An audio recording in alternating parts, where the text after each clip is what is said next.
Hi, everybody. My name is Mindy. I'm a nurse practitioner and one of your healthcare providers at the Student Health Clinic.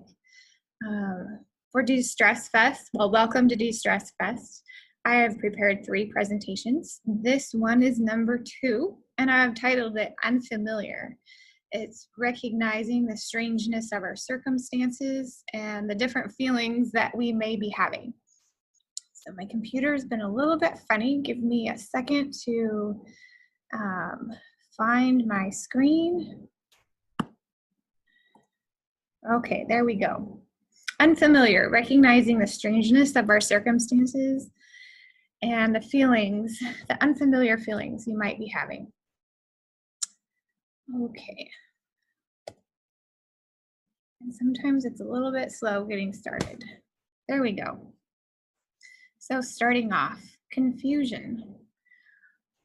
I've felt confused, and that's why I guess I wanted to start here.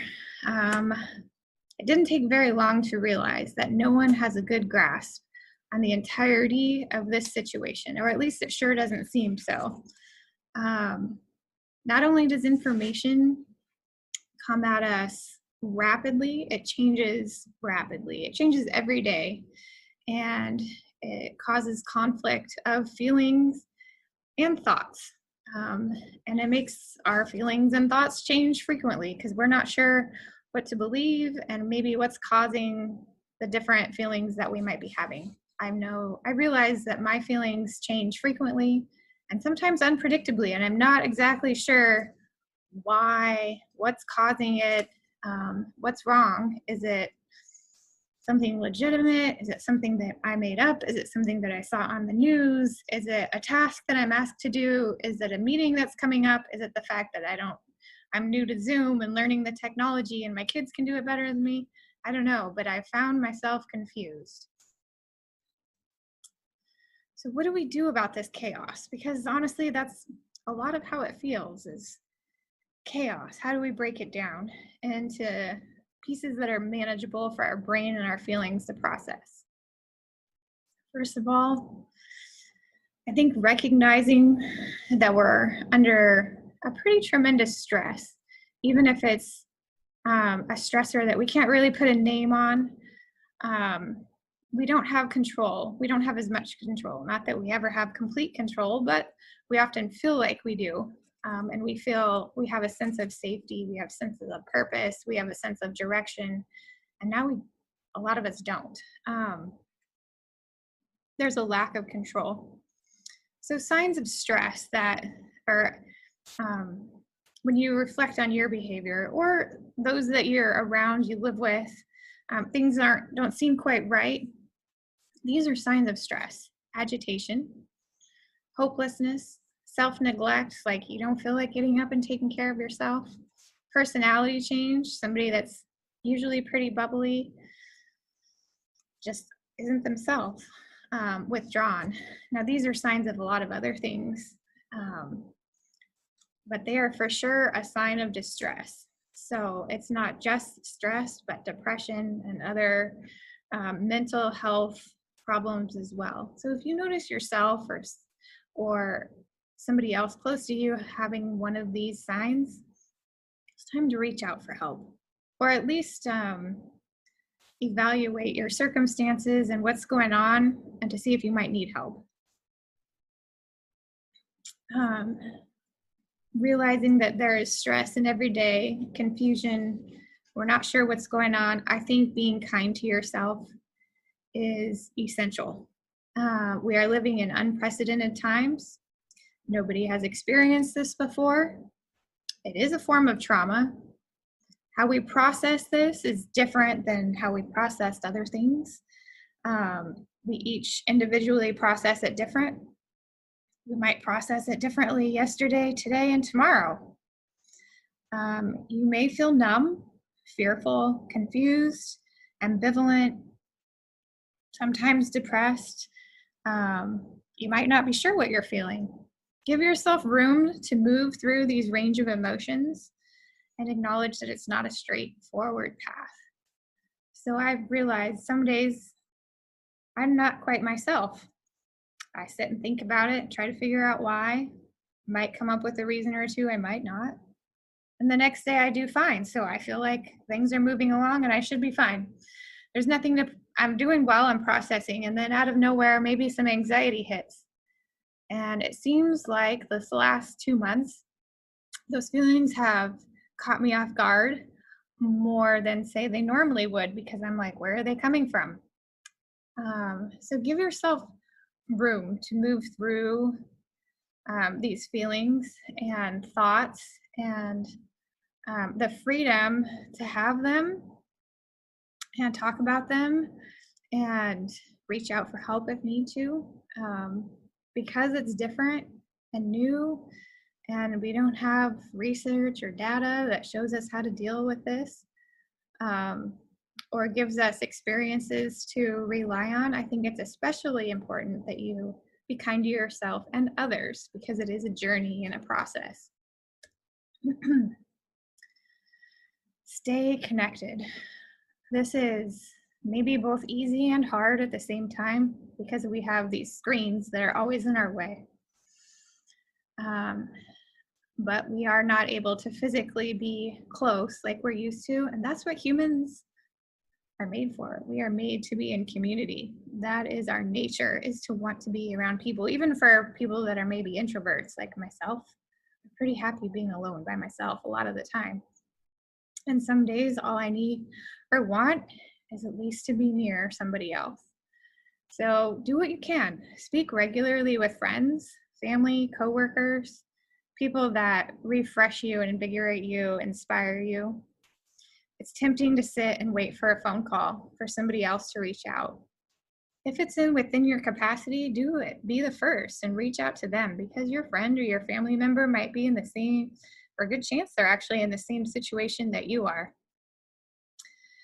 And as much as I like to recommend to limit screen time in this bizarre situation, within parameters that work for you, I encourage you to explore online communities that are positive and enriching. So maybe it's a school course, maybe it's a course that has nothing to do with school, but it's something that you have the time and are interested in doing. We do have mental health appointments through the health center. The sports communities that you were involved in or are not involved in maybe have something going online. Both of my kids played soccer, and obviously there's no soccer going right now, but their courses or their teams have stuff online, so that they meet once a week and do a little workout in the backyard. And that's helpful, because then even though they're not with their team, there's still a sense of camaraderie and connection. Other hobbies and clubs that you participated in the past are likely online somewhere. Faith communities have made a huge effort to reach their parishioners or their community. Facebook, Instagram, Twitter. Again, we have to be careful with all of those, but they do link us and provide an important connection. And if none of those work for you, then start your own group. I know that's stepping out of your comfort zone, but this is all out of our comfort zone right now. And it's important to realize we need to be connected. Humans need community, so don't be alone. Structure your day. This was important to me from the beginning.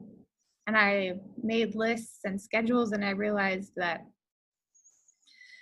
some of that was important and some of it may or may not work. So I've had to reevaluate structuring my day and keep it simple, because I think purpose is important. You have to have a reason to get up in the morning, and you have to be able to return to that reason throughout the day. And when I get to the end of the day and I feel like I did nothing because the day was so weird and chaotic and abnormal, I can reflect on my purpose and see if that helped to guide me. So I encourage you to come up with a purpose, and don't focus so much on the outcome of your purpose or your tasks, but rather the task itself, the process, and again, your purpose. So if I have a reason to get up, maybe I start my day with making my bed and brushing my teeth. And that's already 2 things that I've accomplished, even if they're simple. In fact, there was a book written by, I believe he was an admiral a few years back, and it was called Make Your Bed. And he encouraged his people to get up and start the day with making your bed, because no matter how the day went, they could always come back to a bed that was made and say, that went well, and I'm going to get up and do it again tomorrow. And so reflecting on not only the simple tasks, but to be kind to yourself. I think it's important that you set simple things along with your purpose, and not maybe measure how much you did during the day, but what you did that gave you direction and a reason to keep going. We are in a crisis, and so we don't necessarily need to add more stress. A crisis means we generally have a decreased ability to process routine stressors, so we don't need to give ourselves more to do. There's plenty to do and plenty to adapt to. So you need to choose wisely when you're structuring your day.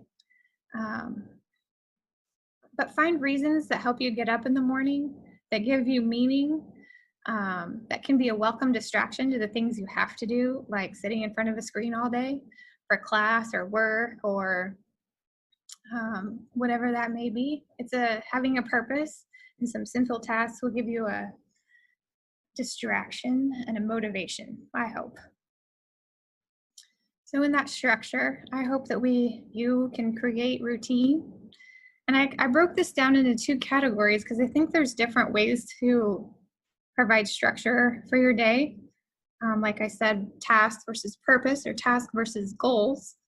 Tasks might be get up and make your bed, brush your teeth, eat breakfast, do some work, take a break, go walk around, do a little exercise, do something creative, do another hour of work, have lunch.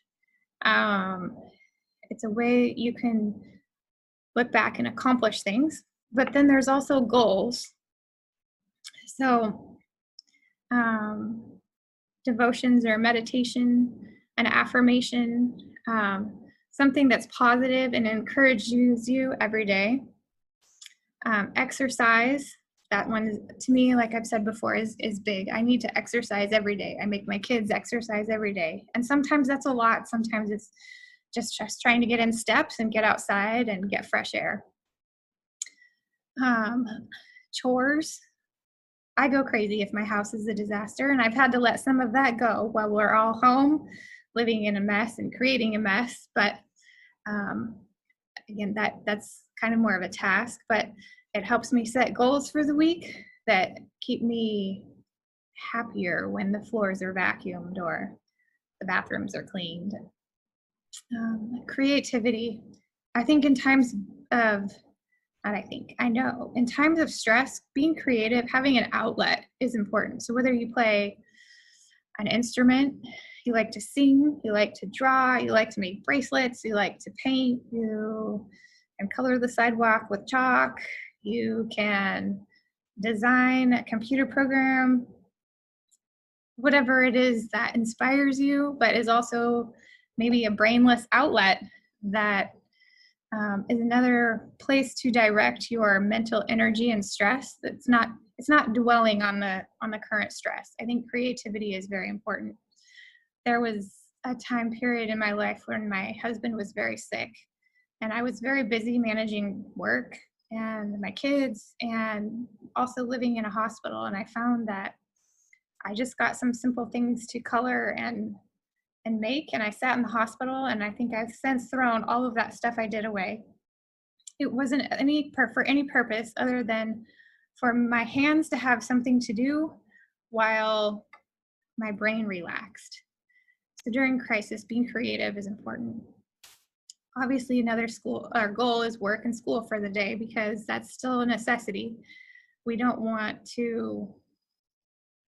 just not do anything. And it's important to be able to say, I accomplished this part of work and school, and set limits around that so that it gets done, but you don't drive yourself crazy with stress.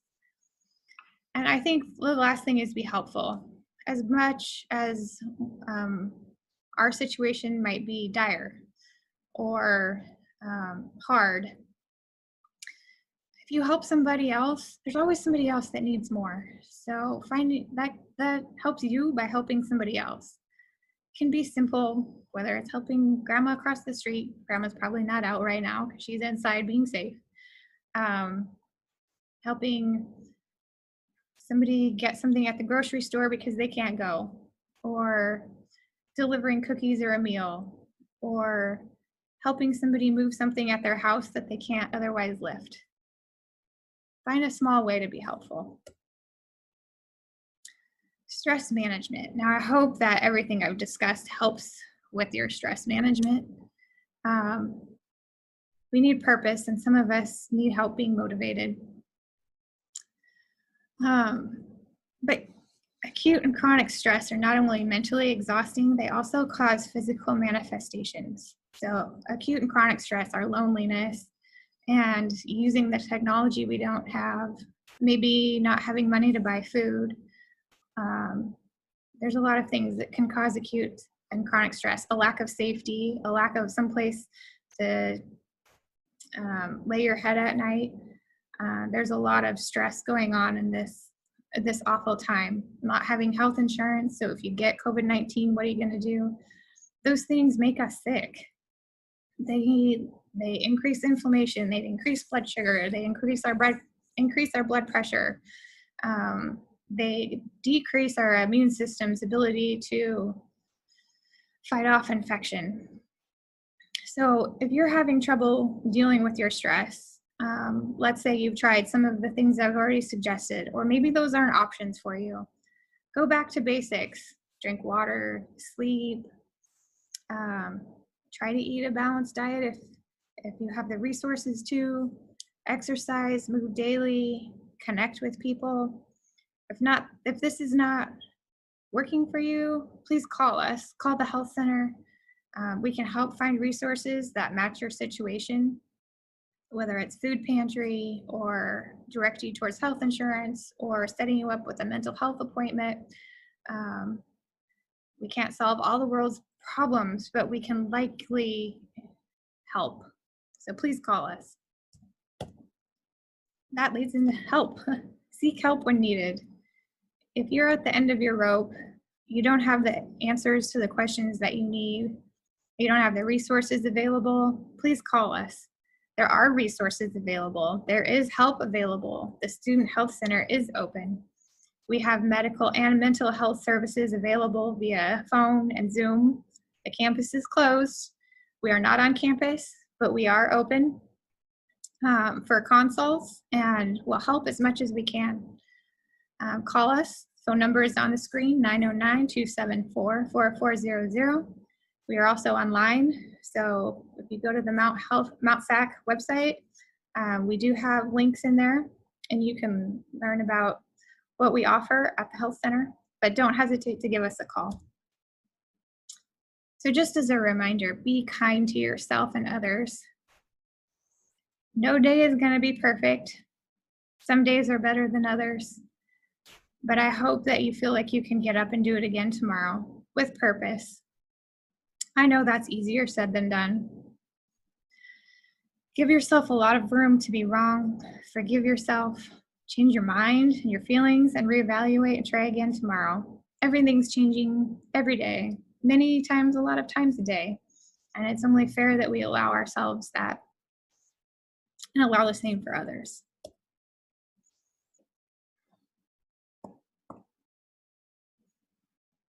So that being said, thank you for joining us at De-Stress Fest. I have 2 other presentations that you're welcome to view. One is about staying healthy and one is about technology fatigue. And as I've mentioned, if you have questions or concerns, you need help, please give us a call. So stay safe, stay smart, and don't hesitate to give us a call. Take care.